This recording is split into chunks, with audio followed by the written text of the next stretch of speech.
Как там обстановка, брат? Нормально все. Мәмәт Гасимовның Донбасста игезәк туганы яшыялар. Көндә телефон аша элемтәдә торалар. Алар турында уйлаганда Мәмәт моннан 8 ел элек булган вакыйгаларны искә ала.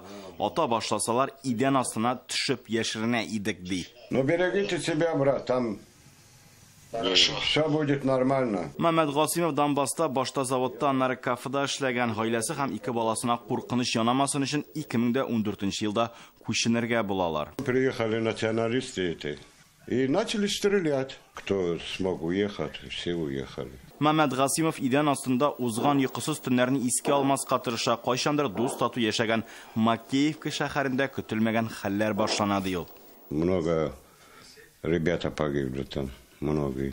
И детей там, ну страшно, короче. Если стреляют, в школу попадают, в садик попадают, о чем это говорить? Күченгәндә Татарстанны сайлыйлар. Казан турында кечкенәдән күп мәгълүмат белә идем ди ул. Рубин футбол командасы өчен җаната республикага күчеп килгәч үк ярдәм тойдым ди. Яшәргә бүлмә бирәләр, бер белмәгән кешеләр кием салым китерә. Таксистлар бушлай йөрткән.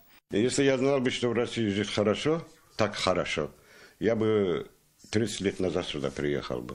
8 ел эчендә татарча сөйләшергә өйрәнә. Я все понимаю по-татарски. Айбат, комфортно. Yaxşı, yaşayış yaxşı. Tatarlar da yaxşı. Мәмәт Гасимов белән хатынның әбисе дә күченә. Аңа 87 яшь, ул Бөек Ватан сугышын күргән кеше. Әмма 2014 елда башланган хәлләр йөрәктән чыкмый ди. Когда начинают летать, это самое просто, да, просто очень даже страшно. Хәзер Донбасс хәлләрен телефон аша белешеп, телевизордан карап торалар. Күңелләрендә бер генә теләк. Хочется, чтобы мир над Донбассом был, чтобы все это закончилось, чтобы дети спокойно в школу ходили.